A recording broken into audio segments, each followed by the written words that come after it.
नमस्कार दोस्तों, जय श्री श्याम। मैं अशोक शर्मा आपके अपने YouTube channel English by Ashok Sharma में आपका हार्दिक स्वागत करता हूं। जैसा कि दोस्तों पिछले 2-3 रोज़ से डेली जो है हमारे शिक्षा मंत्री जी जो हैं रीट के ऊपर अपना जो स्टेटमेंट है वो डेली दे रहे हैं कि 2 सितंबर को जो एग्ज़ाम होगा दोस्तों, तो मेरे हिसाब से भी 2 सितंबर को करवा सकते हैं दोस्तों। तो आप अपनी जो स्टडी है उस स्टडी को कंटिन्यू करिए। जो अभी तक जिसने पढ़ाई को शुरू नहीं किया है, तो मेरा सजेशन यही है कि 2 सितंबर को मानते हुए आप अपनी स्टडी को जो है वो कंटिन्यू, क्योंकि बार बार स्टेटमेंट देना एक मंत्री जी के द्वारा ये अपने आप में बहुत मायने रखता है। तो मैं चाहता हूँ कि आप अपनी जो स्टडी है उस स्टडी को कंटिन्यू रखें। और आरपीएससी की जो भर्तियाँ हैं, जो पेंडिंग भर्तियां हैं, जिनके एग्ज़ाम होने बाकी हैं, वो भी इसी मंथ जो है उनकी डेट डिक्लेयर कर दी जाएगी, ऐसा भी स्टेटमेंट आया है दोस्तों। तो आप अपनी पढ़ाई को जो है वो निरंतर जारी रखें। तो हम रीट का जो सिलेबस और अदर कम्पिटिटिव एग्ज़ाम के अंदर जो कॉमन पॉइंट है सब्जेक्ट वर्ब एग्रीमेंट या कंकर्ड वाला, वो कर रहे थे। आज हमारा जो अंतिम वीडियो है उस सब्जेक्ट वर्ब एग्रीमेंट का दोस्तों, हम इस अंतिम वीडियो के अंदर इस सब्जेक्ट वर्ब एग्रीमेंट के जो कुछ एक बचे थे उसको कंप्लीट कर लेंगे। अगर आपने अभी तक भी पिछले उन वीडियोस को सब्जेक्ट वर्ब एग्रीमेंट के और अदर जो दिए गए हैं अगर उनको नहीं देखा है, तो चैनल पर जाकर के आपको सारे वीडियोस जो हैं वो मिल जाएंगे दोस्तों। तो वहाँ जाकर के जो है आप उन वीडियोस को अच्छे से देखिए। तो हम आज जो अपना अंतिम वीडियो है सब्जेक्ट वर्ब एग्रीमेंट का वो अब कर रहे हैं। अब हम अगले नियम की बात कर लेते हैं दोस्तों। अब अगला रूल्स है अपना कि यदि मोर देन के बाद, समझ में आ रहा होगा कि मोर देन के बाद सिंगुलर सब्जेक्ट हो तो वर्ब कौन सी आती है? सिंगुलर। समझ में आ गया ना? मोर देन के बाद यदि सिंगुलर सब्जेक्ट है तो वर्ब कौन सी आएगी? सिंगुलर। और यदि प्लूरल सब्जेक्ट है तो वर्ब कौन सी होती है? प्लूरल। मतलब सिंगुलर मतलब मोर देन है तो उसके साथ सिंगुलर वर्ब भी आ सकती है और प्लूरल वर्ब भी आ सकती है। वो अकॉर्डिंग टू सब्जेक्ट होता है। जैसे मोर देन वन बॉय। अब देखिए मोर देन तो आ रहा है लेकिन आगे क्या आ रहा है? One boy. इसका मतलब एक सिंगुलर है और सिंगुलर के साथ अपने यहाँ पे क्या कर देंगे? वोज का यूज हो जाएगा दोस्तों। समझ में आ गई बात?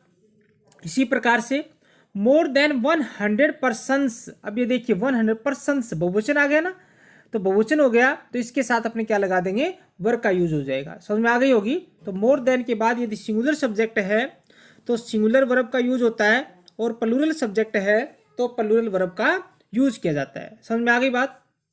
अब हम अगले रूल्स की बात कर लेते हैं दोस्तों कि हेयर मतलब बाल से आज से जब संपूर्ण बालों से हो तो हेयर का प्रयोग होता है। मतलब हेयर्स कभी यूज नहीं होगा।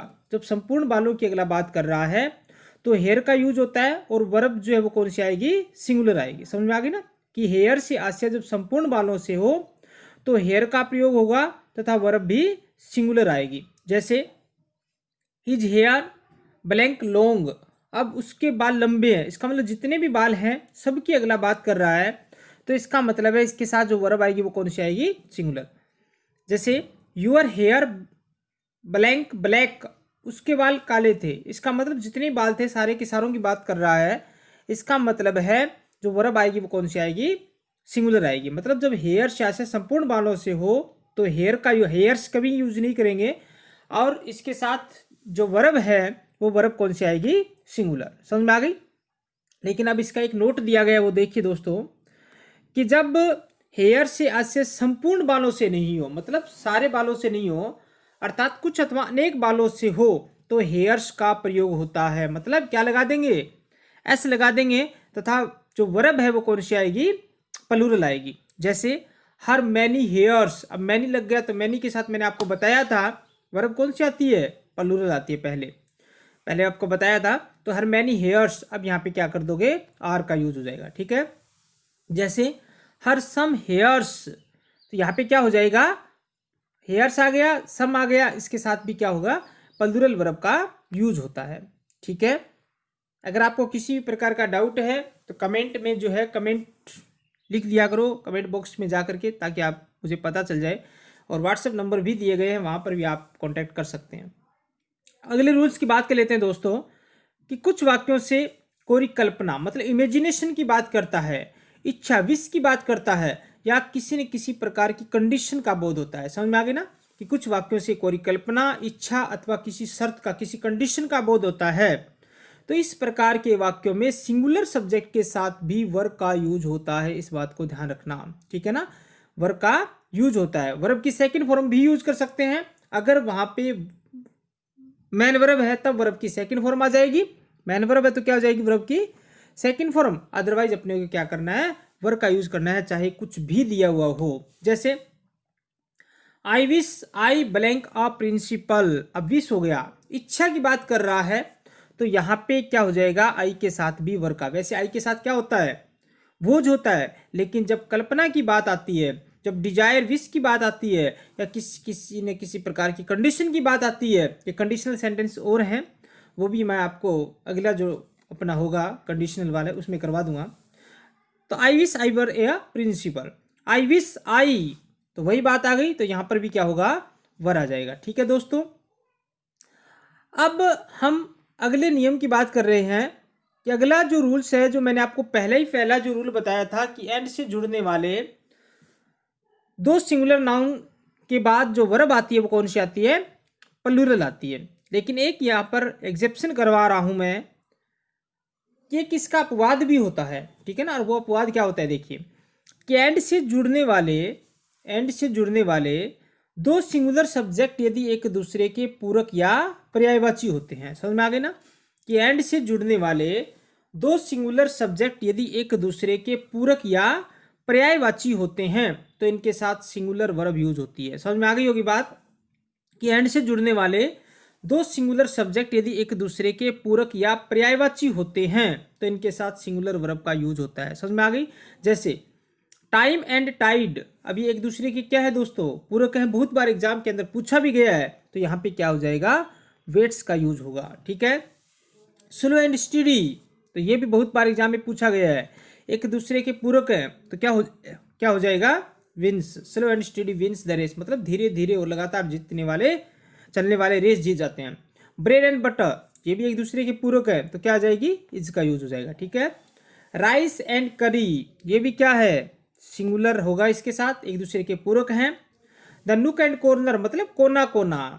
द हॉर्स एंड कैरीज, घोड़ा गाड़ी, अब ये मतलब ये जो शब्द हैं जो मैंने आपको लिखवाए हैं, ये एक दूसरे के पूरक हैं, एक दूसरे के सिनोनिम्स हैं, तो इनके साथ जो वर्ब आती है दोस्तों वो कौन सी आती है, सिंगुलर आती है। समझ में आ गई, ये रूल्स जो थे वो मैं आपको लगभग करवा चुका हूं दोस्तों। अब कुछ एक इम्पोर्टेंट जो फैक्ट हैं जहाँ से क्वेश्चन बहुत बार पूछा भी गया है वो मैं बता देता हूँ।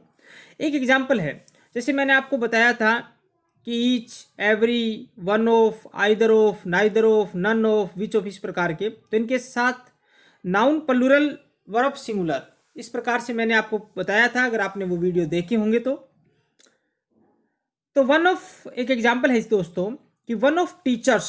अब बताइए क्या आएगा यहाँ पे, कि वन ऑफ आ गया तो नाउन तो क्या है, प्लूरल है, लेकिन जो वर्ब आएगी वो कौन सी आएगी, सिंगुलर। समझ में आ गई ना। और एक मैंने आपको बताया था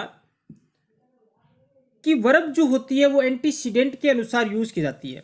याद होगा आपको कि वर्ब जो होती है वो एंटीसीडेंट के अनुसार यूज की जाती है, और मैंने आपको बताया था कि एंटीसीडेंट की पहचान वाक्य के बीच के अंदर हु, whom, which, that, इस प्रकार के जो शब्द होते हैं, ठीक है ना, उनसे पहले वाला जो नाउन या प्रोनाउन होता है वो क्या होता है, एंटीसीडेंट होता है।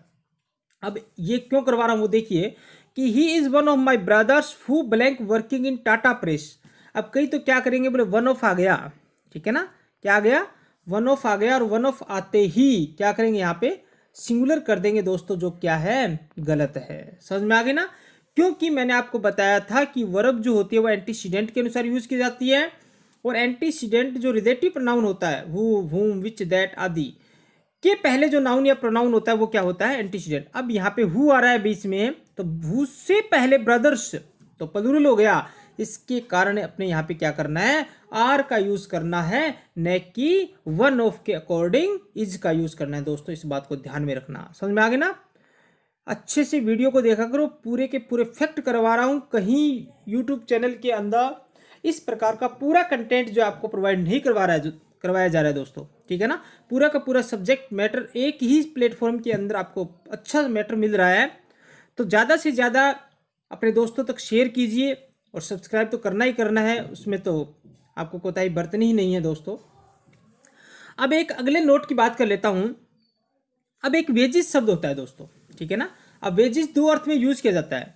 देखिए किस किस में, कि वेजिस का प्रयोग जो पनिशमेंट के अर्थ में किया जाता है। किसमें? पनिशमेंट, पनिशमेंट मानी दंड, सजा। कि वेजिस का प्रयोग जब पनिशमेंट के अर्थ में किया जाता है तो इसके साथ वर्ब जो आएगी वो कौन सी आएगी? सिंगुलर। ये आपको सेंटेंस में समझना है कि किस रूप में यहाँ पे यूज किया गया है। तो वेजिस का प्रयोग जब पनिशमेंट के अर्थ में किया जाता है तो इसके साथ सिंगुलर वर्ब का प्रयोग होता है। एक अगला नोट है, लेकिन जब वेजिस का प्रयोग चार्जेस फॉर द लेबर, समझ में आ गया ना, चार्जेस फॉर द लेबर के अर्थ में होता है तो इसके साथ प्लूरल वर्ब का प्रयोग होता है। जैसे the wages of sin blank death. अब पाप का वेजिस का मतलब यहाँ पे क्या हो गया? दंड। अब यहाँ पे दंड है तो वर्ब कौन सी आएगी? Singular. His wages very low. अब वेजिस का मतलब यहाँ पे क्या है? चार्जेस फॉर द लेबर, मतलब पारिश्रमिक, मजदूरी कह सकते हैं। और मजदूरी है तो यहाँ पे क्या हो जाएगा? Are. His wages are very low, उसकी जो मजदूरी है वो बहुत ही कम है। समझ में आ गई होगी वेजिस का, कि वेजिस का मतलब जो पनिशमेंट के अर्थ में किया जाता है तो इसके साथ सिंगुलर वर्ब का यूज होता है। और जब वेजिस का मतलब पारिश्रमिक के रूप में, मजदूरी के रूप में करते हैं तो इसके साथ जो वर्ब आती है वो प्लूरल आती है दोस्तों। समझ में आ गई? इसी प्रकार से एक मीन्स शब्द होता है, ठीक है ना। अब मीन्स का अर्थ जब मेथड या प्रोसेस होता है, मीन्स का अर्थ जब मेथड या प्रोसेस होता है तो इस अर्थ में इसके साथ किसी भी वर्ब का प्रयोग कर सकते हैं। मतलब सिंगुलर भी यूज हो सकती है और प्लूरल भी यूज हो सकती है, वो अकॉर्डिंग टू सेंटेंस होता है दोस्तों। समझ में आ गई ना, कि मीन्स का अर्थ जब मेथड या प्रोसेस होता है तो इस अर्थ में इसके साथ किसी भी वर्ब का प्रयोग कर सकते हैं। जैसे this means of travelling not fit for me, कि ये जो ट्रेवलिंग का जो मेथड है, ये जो तरीका है वो मेरे लिए सही नहीं है। तो यहाँ पे दिस शब्द आ गया, इसके साथ में क्या लगा देंगे? इज का यूज हो जाएगा, सिंगुलर का यूज हो जाएगा, ठीक है। दीज मीन्स ऑफ ट्रेवलिंग, बात वो की वही है, ये तरीके हो गए। समझ में आ गए ना। तो यहाँ पे क्या हो जाएगा? आर का। दिस है तो सिंगुलर और दीज है तो प्लूरल। यहाँ मीन्स का अर्थ जो है वो क्या है? मेथड है, प्रोसेस है, तो इस अर्थ में इसके साथ सिंगुलर का भी यूज कर सकते हैं और प्लूरल का भी यूज कर सकते हैं। लेकिन मीन्स का अर्थ आय का साधन, समझ में आ गई क्या?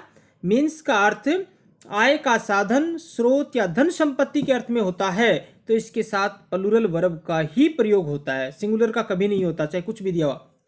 His means blank very small, इसका मतलब उसकी जो धन है, उसका जो संपत्ति है वो बहुत ही कम है। इसका मतलब इसके साथ जो वर्ब आएगी वो कौन सी आएगी?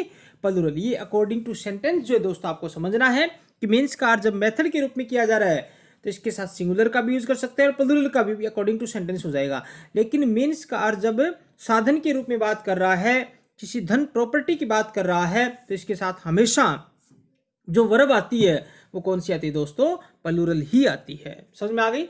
तो ये जो सब्जेक्ट वर्ब एग्रीमेंट का जो अपना टॉपिक था, रीट के एग्जाम में भी दिया गया है पहली यूनिट के अंदर, और अदर कम्पिटिटिव एग्जाम के अंदर, चाहे पटवारी के एग्जाम की बात कर लें, चाहे बैंक एसएससी की बात कर लें, चाहे हाई कोर्ट की बात करें, किसी भी प्रकार की एग्जाम की बात करें, सभी के अंदर ये टॉपिक कॉमन है दोस्तों।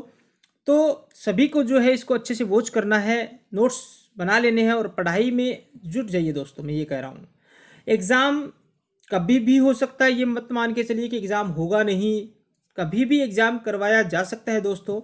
तो अपनी पढ़ाई को जो है आप कंटिन्यू रखें, और ये वीडियोज़ यदि आपको अच्छे पसंद आ रहे हैं तो लाइक ज़रूर कीजिए, कमेंट कीजिए और अपने दोस्तों तक शेयर कीजिए। और जिसने अभी तक चैनल को सब्सक्राइब नहीं किया है तो सब्सक्राइब और बेल आइकन जो है वो उसको प्रेस कीजिए ताकि न्यू नोटिफिकेशन जो है दोस्तों आपको मिलता रहे।